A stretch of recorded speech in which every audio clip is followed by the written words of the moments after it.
Do you know what the average person spends majority of their life doing? Scrolling on their phone. Close. What That's is it? third. What is it? First is sleeping. Oh, So love that for okay. I all of feel like us. that's obvious. I mean, love that for all of us. Yeah. But the second runner up is working. So I think it's really important how we think about time and how we speak about time as it relates to our work. And, we all hear very often, we all have the same 24 hours in a day. And yes, that's true, but the control that we have over those 24 hours really varies depending on your privilege. And I think Mm-hmm. privilege really does show in the category of time management.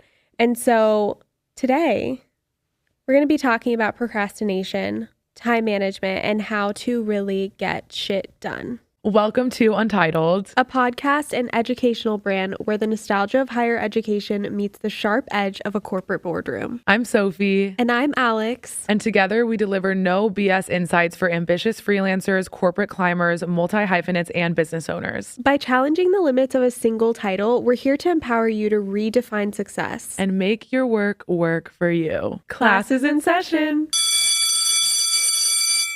Today's episode is not about necessarily feeding you these actionable tips and tricks and hacks to doing more with less time. Today, we're going to be talking about the necessary mindset shifts and lessons that both Sophie and I have learned throughout navigating, managing everything that we both have going on. So a lot of these lessons that we're going to be discussing involving time management have come straight out of the experiences and things that we have learned when we've actually failed to prioritize certain things to make sure our time is managed effectively. Yeah. And I think before we really get into the lessons, we both are working, on average over 60-hour weeks. Put us in Q4, we're working like easily 80-hour weeks. That's not a brag, by the way. We're not glamorizing it. And we fail daily at managing our time to our best abilities. The reason we really wanted to talk about this today is just to encourage you too, if you're in the same place in struggling with this. So the first lesson that we're going to talk about today is thinking about time as an investment versus a cost. Every single hour that you are spending, it's either an investment towards something that you're aligned with that compounds over time, or it's a cost that actually drains you without any real return over time. If you're younger and you're someone with big goals like launching a business, building a brand, or climbing faster in your corporate role, you have to get really honest about what those goals require. You will have to temporarily deprioritize things that you don't want to deprioritize. Does that mean that they're gone forever? No. Does it mean they're replaced temporarily?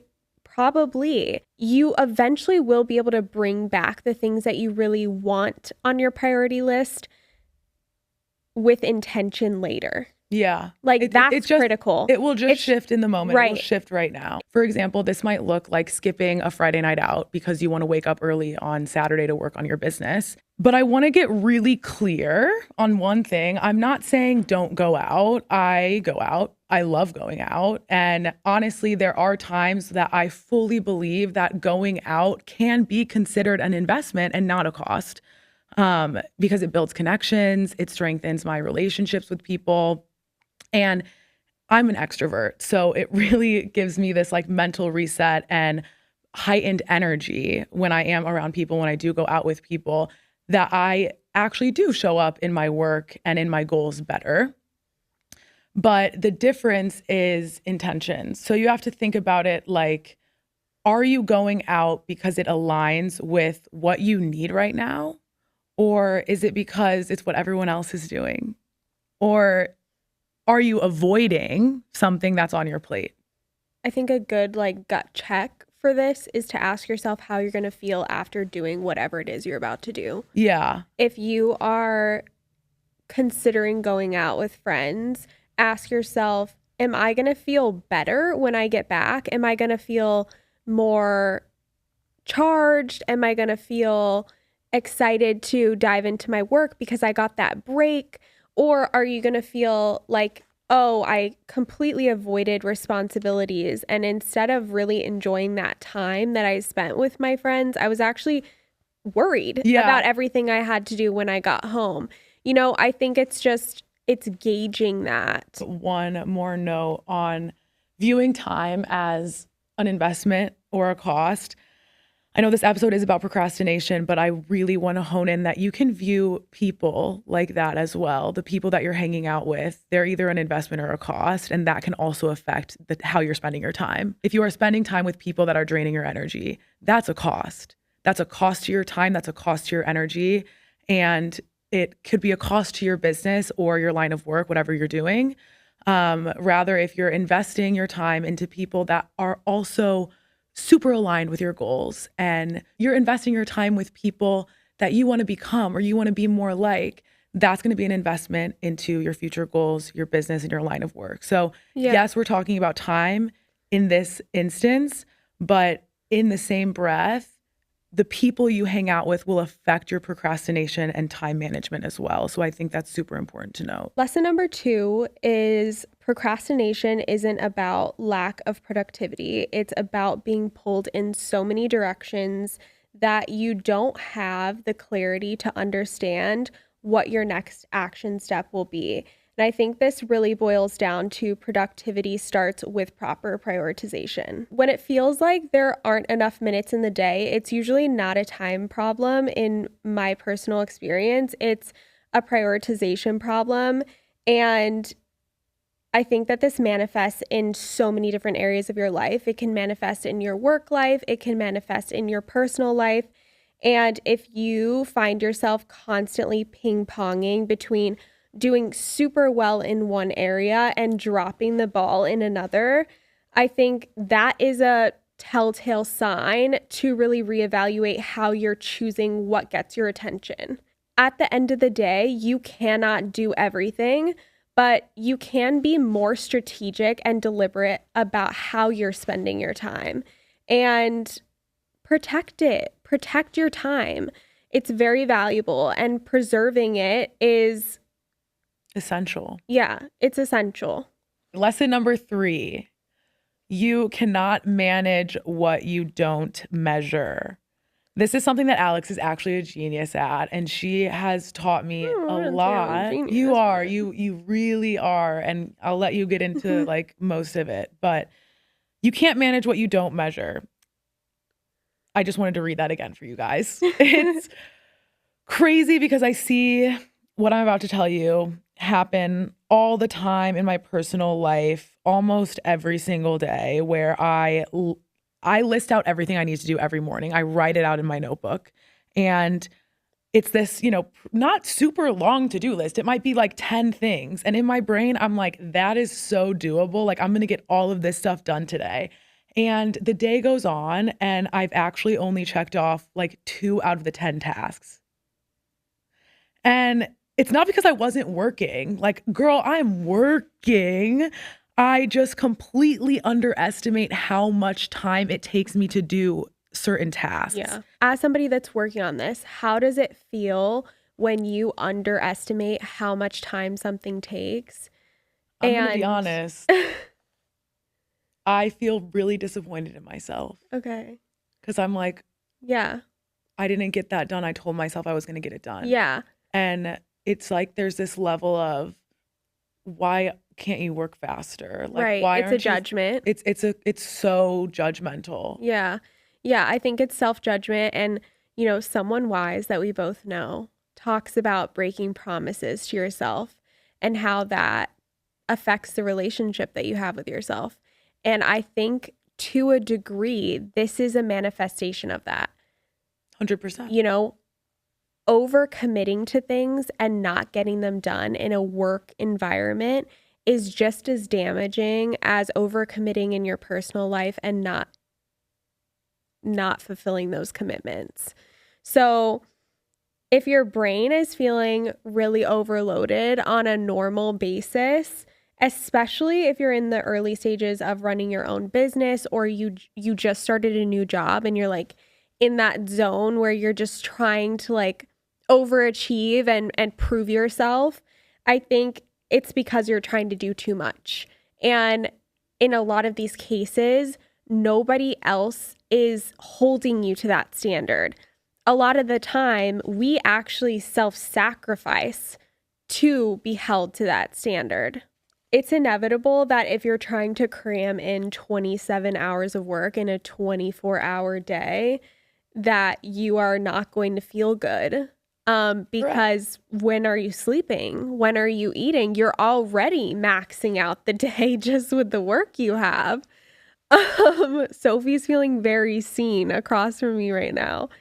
And I think in order for you to really know where your time is going, you have to start by tracking it. And I mean this if you're in a corporate role, if you are a freelancer, I don't care what capacity that you work in, you need to start tracking your time, because this gives you the data that you need to make smarter decisions with your time. Managing what gets done and when is so key. So how long are repetitive tasks taking you? When you know that this takes me 20 minutes, great. Now when somebody asks for that again, you know roughly how much time that's going to take you.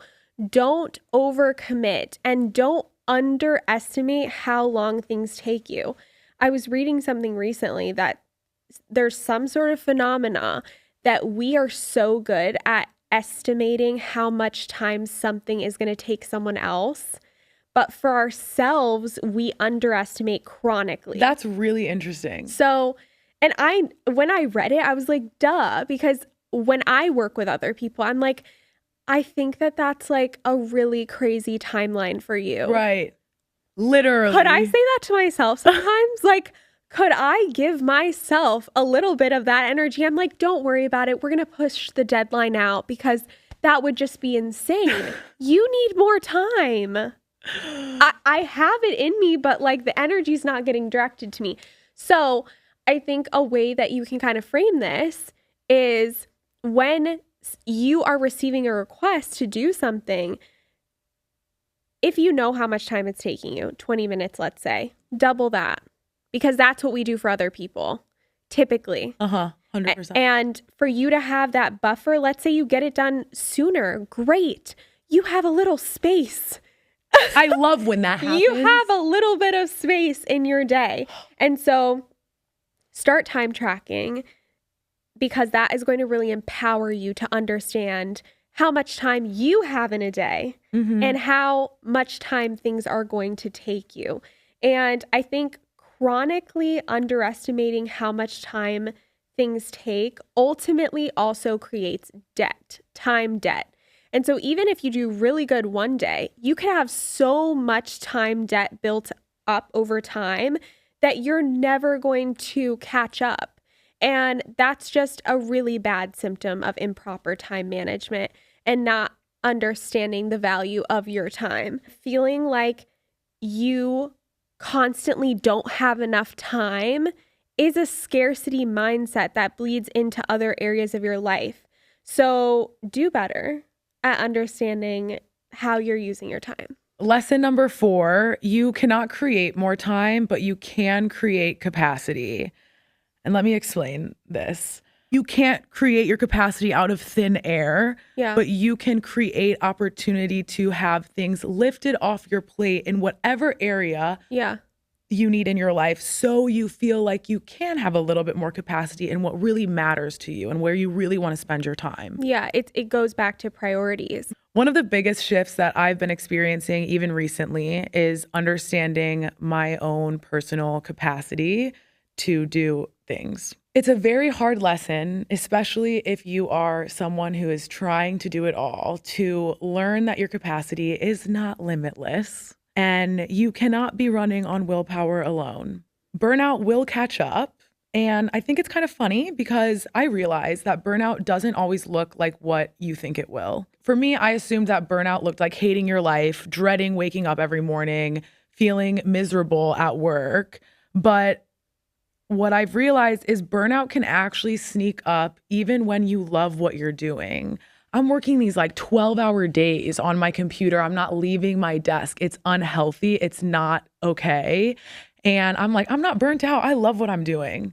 This is fun work for me. I'm not burnt out. Girl, you're not eating. You're not fueling yourself. You're not getting outside and going on a walk. Like that is not good. It's not something to glamorize.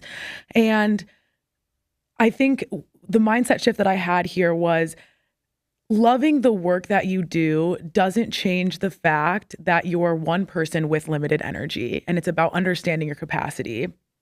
My therapist brought this up to me like a few months ago, and she was like, Sophie, you cannot expect yourself to operate at 100% every single day. It's not possible. I'm like, what? What do you mean? I can do my best every day.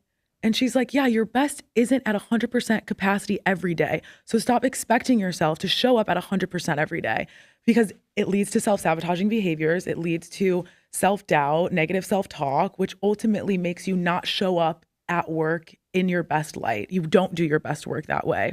Yeah. I didn't think I was burnt out. Again, like I said, I loved what I was doing, but it showed up subtly in ways where I was starting to get a little bit more irritable with people.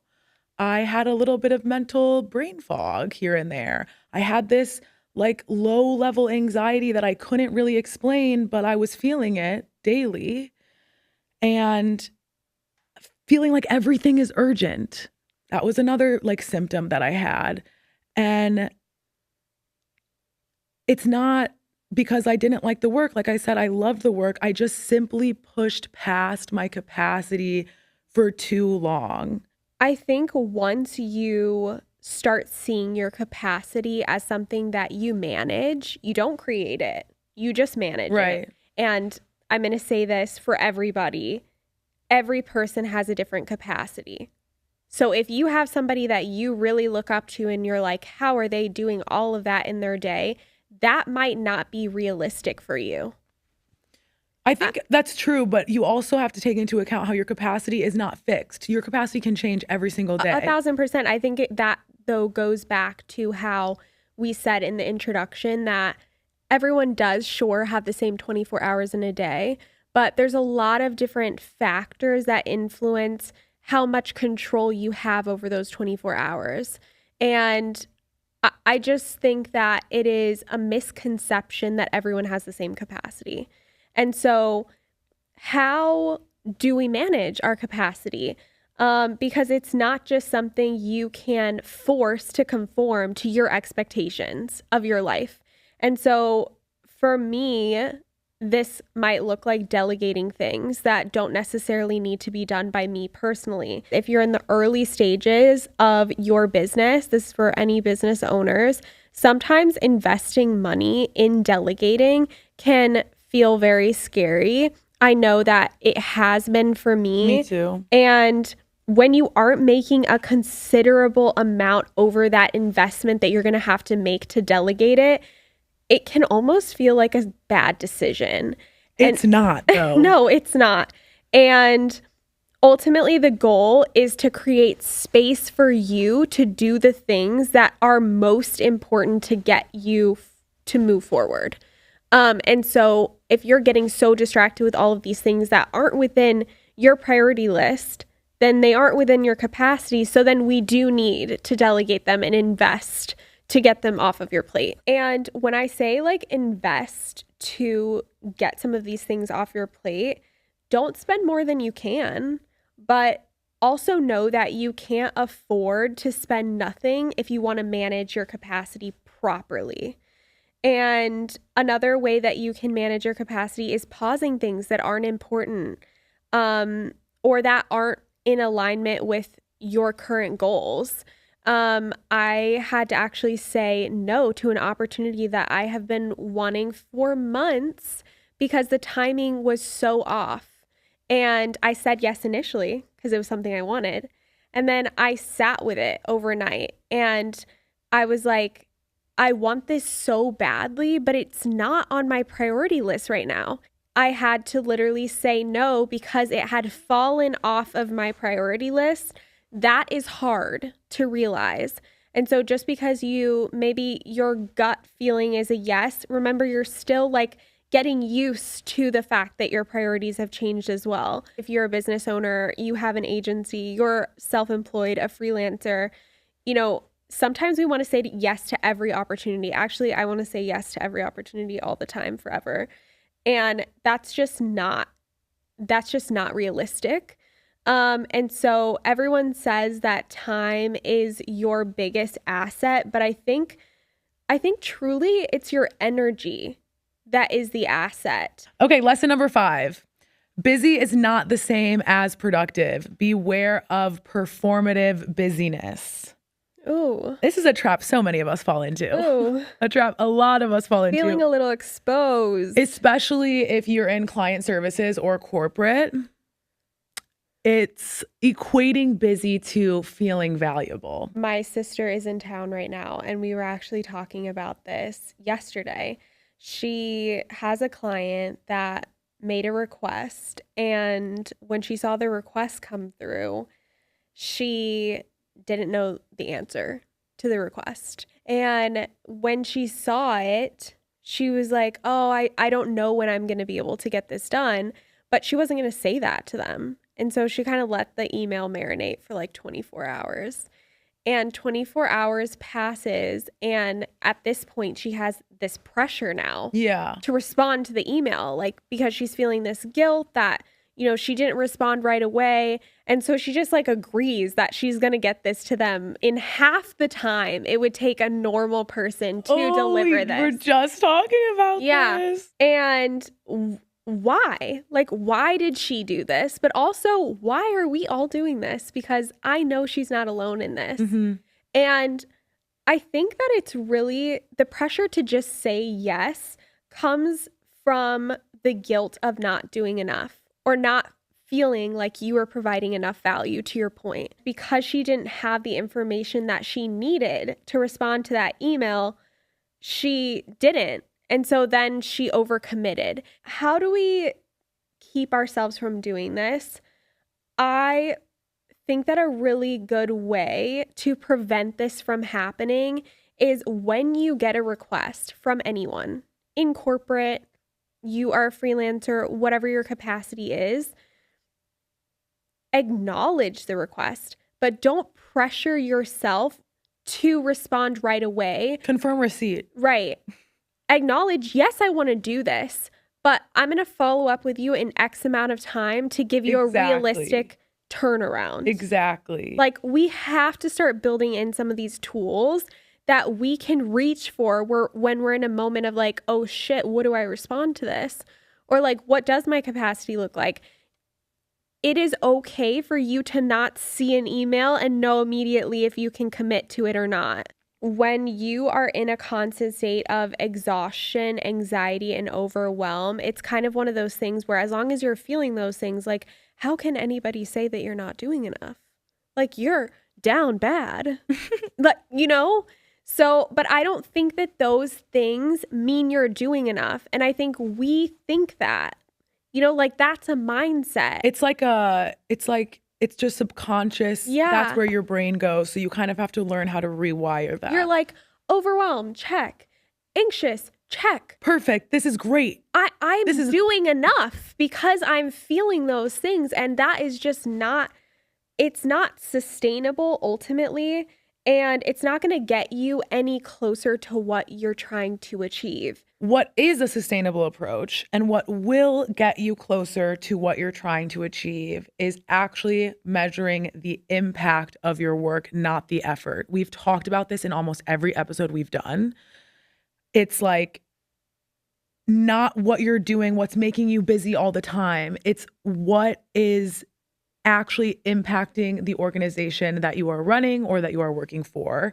Are you solving real problems? Are you pushing projects forward efficiently and effectively? Are you spending time on work that actually matters, not just responding to Teams messages here and there, blah, blah, blah, blah, blah.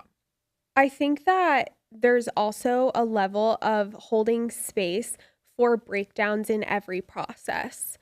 I think Mm-hmm. we can go into something really naive thinking, oh, or I don't even think it's naive. I think it's idealistic. Where like ideally there will be no issues. And I think there's just oftentimes way too many variables for us to bet on there being no Oh my issues. God. You can't afford to do that in No, performance marketing. you can't. You absolutely can't, but it's so common to do that. And I'm just flagging if you are somebody that gets really caught up in feeling bad for things that you can't control in the process of something, you have to just like let go of that. Totally. Because perfection, there's that word again, is not the goal when it comes to managing your time. And even if you applied every framework that's on the internet to manage your time well, there are still going to be days that you wake up and suddenly you need to drop everything that you organized for your day. And instead you're responding to a crisis for a client. Or now there's 100 urgent things that you're going to fill every minute of your day doing. And you're not going to get to any of that organization or work that you did to manage your time well. There are just going to be days like that, regardless of what you implement or what you take away from this episode or anything. Ultimately, it's about shifting your mindset around time from being less to being more, and your default being, I do have enough. And I am going to maximize my time in ways that contribute ultimately to what I want to do and where I want to go. If you've been stuck in a cycle of pushing, pausing, overcommitting, and then maybe beating yourself up for not doing enough, you're not broken. And that's not a flaw. That is a sign that the way you're measuring your time might just need to change. We're not here to give you another color-coded calendar system or make you feel bad for needing rest. What we are here to do is help you start looking at your time and your energy with a little more honesty and a lot more compassion. So if you want to take the lessons that we covered in this episode even deeper, we built a supportive homework resource to help you figure out what's really driving your procrastination and how to start shifting it. You'll find a quick multiple choice section to check in with your mindset, plus 4 different practice exercises so you can pick the one that actually fits your life right now. Whether that's tracking where your time goes, mapping your capacity, or rewriting a boundary you've been afraid to communicate, it is all there. And if you're ready for extra credit, we're challenging you to actually follow through on one of those boundaries. Say the thing, send the message, protect your time, and ultimately your energy.